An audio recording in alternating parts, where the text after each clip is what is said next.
Hello friends, income tax के cases की series में आज जो केस हम डिस्कस करेंगे वो इस चीज को लेकर के है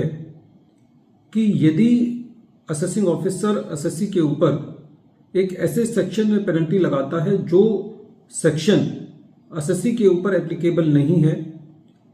और असेसी इस चीज को सीआईटी अपील के पास ऑब्जेक्ट करता है कि असेसिंग ऑफिसर ने गलत सेक्शन के अंदर पेनल्टी लगाई है और जो जुरिस्डिक्शन है वो उस सेक्शन में असेसिंग ऑफिसर के पास नहीं थी, तो क्या सीआईटी अपील अपने ऑर्डर के अंदर उस गलती को ठीक कर सकता है ये कहते हुए कि असेसिंग ऑफिसर ने पेनल्टी जो है वो ए सेक्शन में नहीं बी सेक्शन में लगाई है। दूसरा, इस केस में ये इशू था कि जितने भी पेनल्टी के सेक्शंस हैं, क्या असेसिंग ऑफिसर के लिए ये जरूरी है कि उन पेनल्टी के सेक्शंस के अंदर असेसी को शोकोज जब दिया जाता है तो ये स्पेसिफाई करना जरूरी है कि उन सेक्शंस के किस स्पेसिफिक पार्ट के अंदर असेसी के ऊपर पेनल्टी लगाई जा रही है। यही इशू चेन्नई आईटीआईटी की बी बेंच ने अपने case saint Joseph education versus deputy commissioner of income tax के केस में डिसाइड की। ये case 133 ITR tribunal page number 328 पर रिपोर्ट हुआ और इस केस का जजमेंट 6 जून 2025 को आया। फ्रेंड्स, सेक्शन 271 AA-B सबसेक्शन 1 के अंदर जो पेनल्टी है, पहली बात वो मैंडेटरी नहीं है। कोई भी पेनल्टी जनरली मैंडेटरी नहीं होती। सेक्शन 271 AA-B सबसेक्शन 1 के अंदर पेनल्टी उन केसेस में असेसी के ऊपर लगाई जा सकती है जहां पर असेसी के ऊपर जो सर्च हुई है वो 1 जुलाई 2012 से लेकर के 15 दिसंबर 2016 के बीच में हुई हो। उसके बाद जो सर्च के प्रोविजंस थे वो सेक्शन 271 AA-B सबसेक्शन 1A के अंदर लाए गए थे।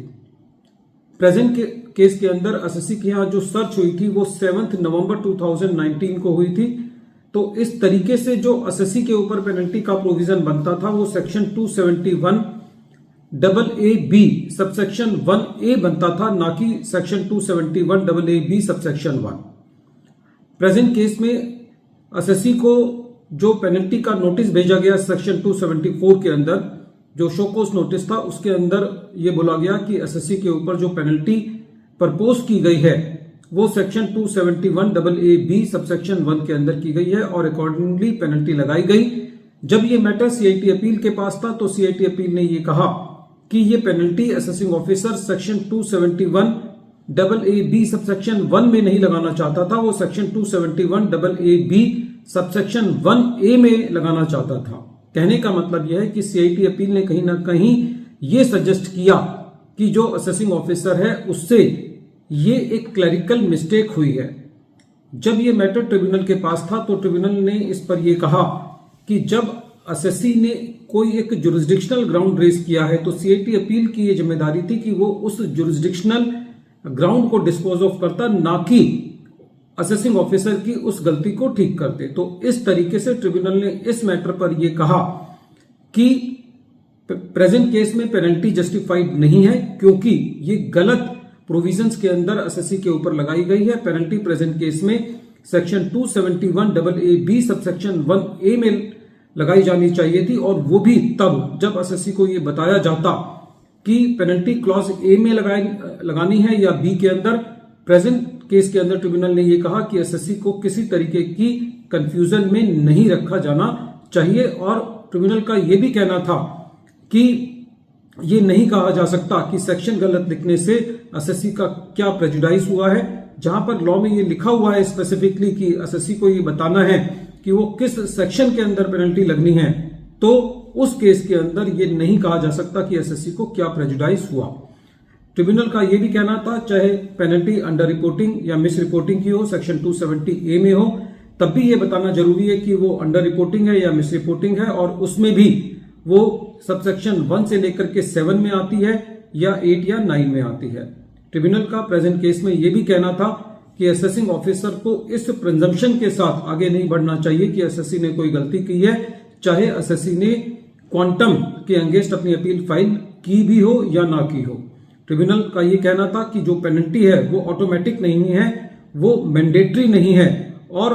पेनल्टी नोटिस को जो इशू करना है वो एक सही तरीके से इशू करने के लिए सेक्शन 274 ये कहता है कि वो एक जुरिस्डिक्शनल डिफेक्ट उस नोटिस में नहीं होना चाहिए, और एक सही नोटिस इशू करना एक